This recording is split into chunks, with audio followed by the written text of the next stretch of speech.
Hello and welcome to Vietnam Journal, our daily English news bulletin on NetViet VTC 10. I'm Wang speaking from Hanoi. Every day we will bring you comprehensive and up-to-date information on Vietnam and following our major stories on Tuesday. London Olympics flag hoisted in Hanoi. Electricity of Vietnam to borrow over $3 billion from foreign lenders. And the 11th International Student Leader Forum opens in Vietnam. The London 2012 host country flag was hoisted in Hanoi by the British Ambassador to Vietnam, Dr. Anthony Stokes, on Monday. The event marked 200 days ahead of the 2012 Olympic Games in London. Addressing the ceremony, the British ambassador noted that the 2012 Olympics will mark the third time London has hosted this World Championship. He extended his wish for Vietnamese athletes to bring home good results. London 2012 will be the first Summer Games to calculate its complete carbon footprint.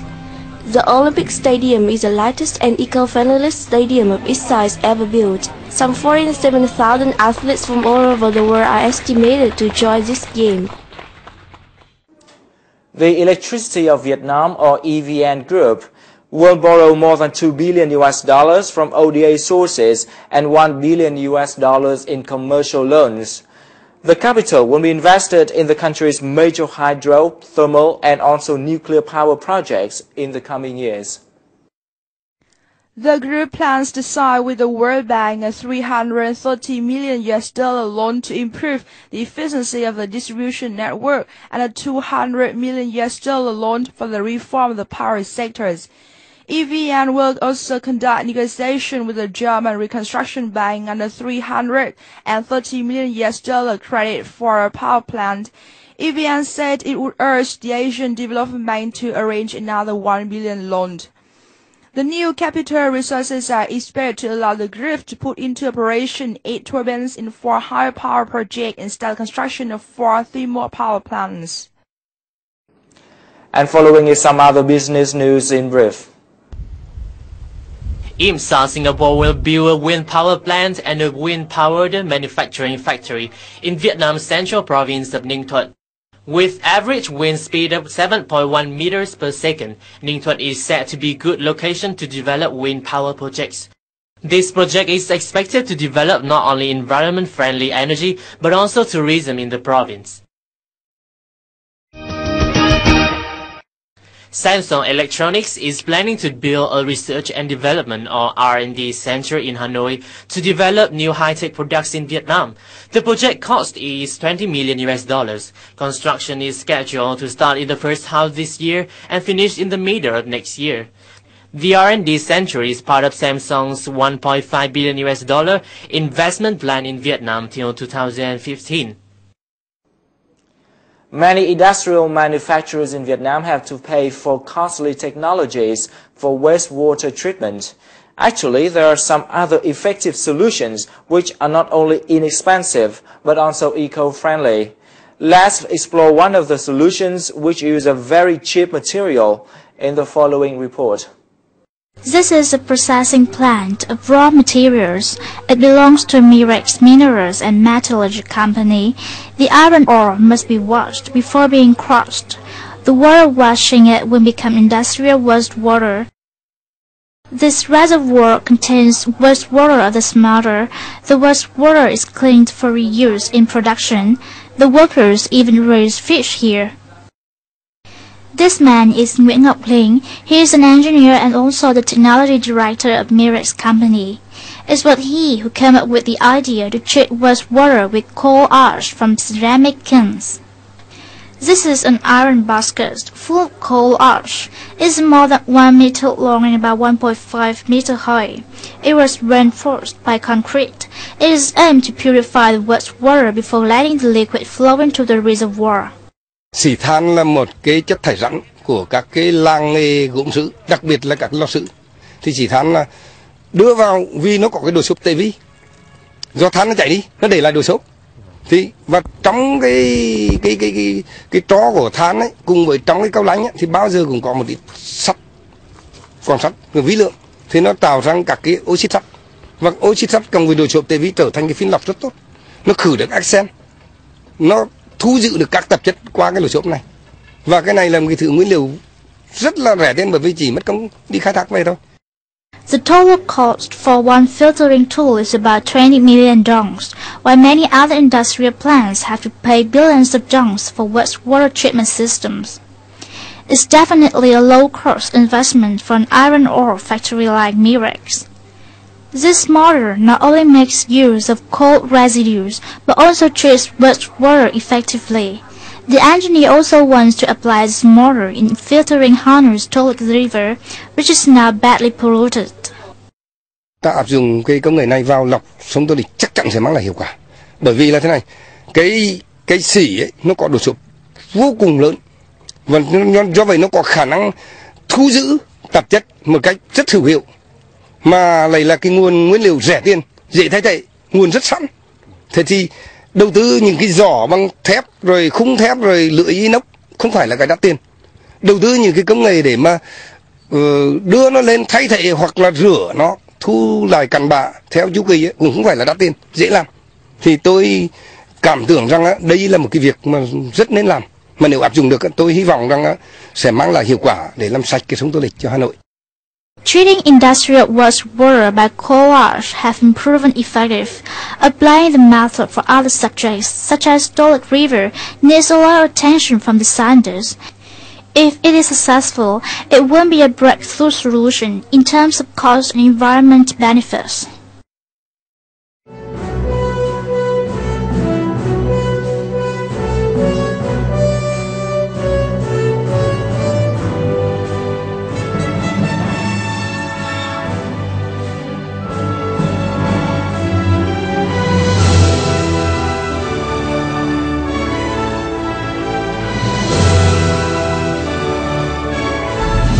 Vietnam Journal.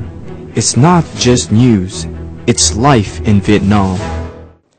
Welcome back to Vietnam Journal. 28 potential student leaders from 7 Asian countries, including Indonesia, Japan, and Singapore, among others, are attending the 11th Hitachi Young Leaders Initiative, or HELI 11th, in Hanoi.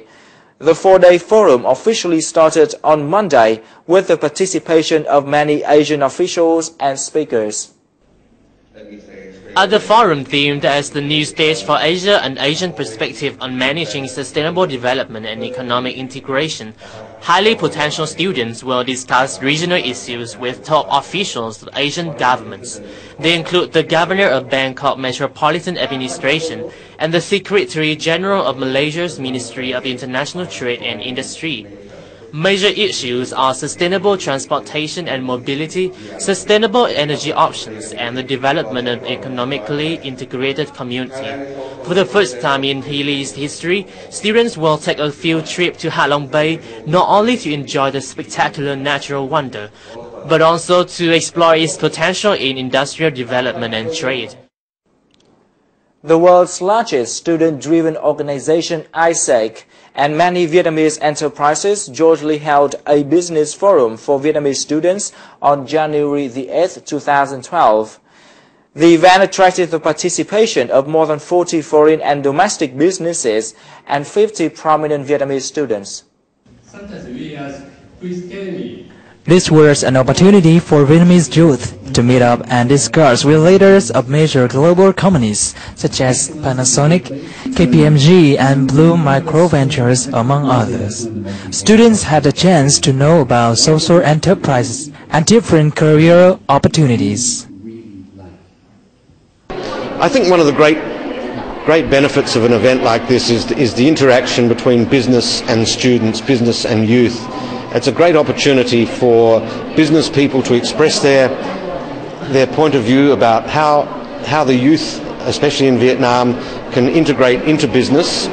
And I think these sort of forums where youth and business get together and discuss ideas, have questions, it all benefits and provides a better environment for the youth of today to become the business partners of tomorrow.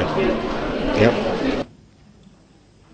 ISEC is an international organization with more than 60 years of experience, active in over 1,600 universities across more than 100 countries and territories. The organization helps identify and develop globally minded responsible leaders.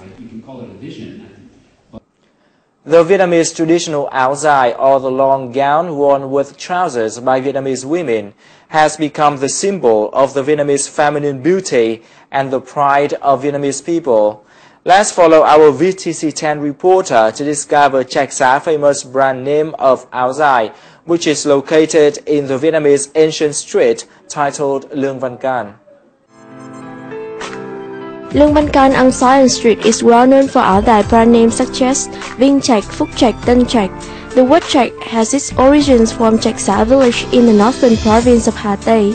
Chạch Xá village is said to have preserved its áo dài making tradition from Dinh dynasty.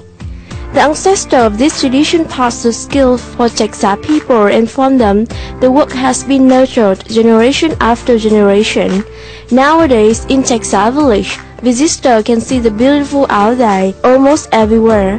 Almost all families choose áo dài making as their traditional career. Each family owns its secret in how to make the áo dài special. So the essence are generated and replicated to bring áo dài as the beauty and the elegance of Hanoi women. Cái áo dài nó chia làm 4 công đoạn. Công đoạn cắt, xong là công đoạn thứ hai, xong đến máy xong rồi đến rồi ngồi khâu bằng tay. Để nói công đoạn quan trọng thì công đoạn nào cũng phải quan trọng, nhưng mà cái công đoạn đo và công đoạn cắt nó vẫn là quan trọng hơn. Còn máy thì nó cũng cần phải kỹ thuật, nhưng mà nói chung là nó vẫn còn cái công đoạn khâu thì cũng kỹ thuật, nhưng mà nó cũng gọi là nó chỉ là một cái đẹp bên ngoài thôi, còn phẳng phiu hay không là do mình cắt. In Chạch Xá village, 10-year-old children learned how to use needles embroidered on the cloth. Some 15-year-old children could make an áo dài dress by themselves. All the people in this village have special love for small stitches, needles, and careful cut on the colorful cloth. One of the specialty of Chạch Xá áo dài is that almost all steps are made by hand. Sewing, buttoning are carefully done and not loose or not tight.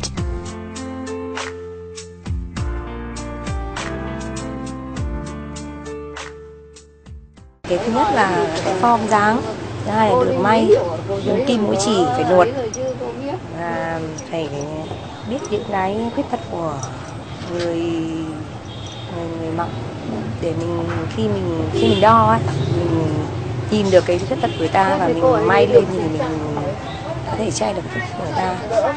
Ví dụ như là dáng trẻ thì mình phải may sát thì mới tôn được cái dáng của người trẻ. Nếu còn người già thì người ta thích mặc rộng thì là mình phải may suông. Chạch Xá village áo dài also represents strict standards and sensitivity of the tailors when choosing color, fabric, and decoration. Besides secret of each family, each tailor has their own style of making áo dài. Each dress can be considered an artwork of Chạch Xá artists. With the essence and the elegance of the traditional dress, Chạch Xá tailors have brought the Vietnamese traditional dress to the world. Well, the story about the traditional Chạch Xá long dress has wrapped up our Vietnam Journal for today. For comments and feedbacks, please send us an email to netvietdaily@gmail.com. Thank you so much for watching, and we will see you again tomorrow.